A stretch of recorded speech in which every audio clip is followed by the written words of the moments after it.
Father Jose Maria Rubio died on May 2nd, 1929, sitting in an armchair with his eyes set on the sky.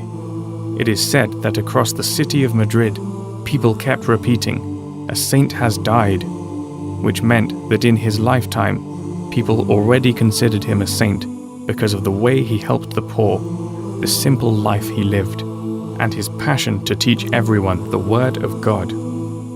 But today, we want to help you to know of the 3 most powerful healings that have been officially recognized as miracles in the name of Father Jose Maria Rubio. They took place in chronological order in Dalias, his birthplace, Madrid, the city he loved, and Aranjuez, where he died.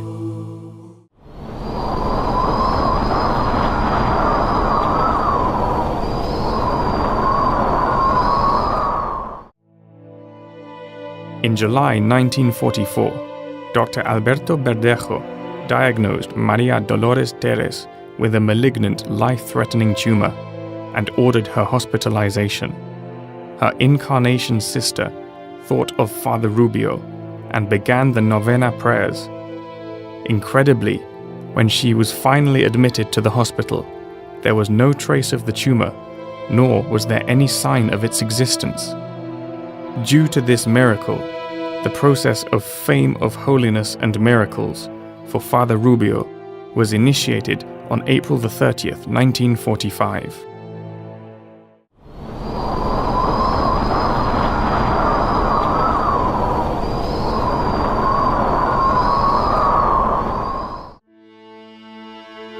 At the age of 2.5 years, Maria Victoria suffered from tuberculosis meningitis that could have inevitably led to her death.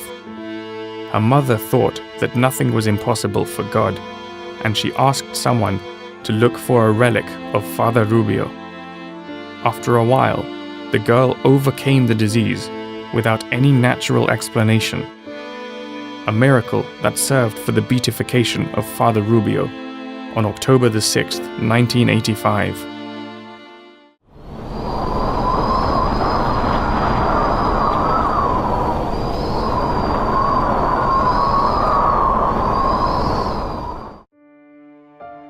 This was the complete healing without any medical explanation for a malignant lung tumor in advanced expansion stage. Father Santiago García Lomas, superior of the professor's house, where José Luis Gómez Muntan used to reside, asked for his healing through the intercession of Father Rubio, for whom he had great devotion. This miracle was presented for the canonization of Father Jose Maria Rubio. For Father Jose Maria Rubio's canonization, 33 eyewitnesses testified, and the 3 previously mentioned miraculous healings were taken into consideration. On the 4th of May 2003, Father Jose Maria Rubio was canonized in Madrid by Pope John Paul II.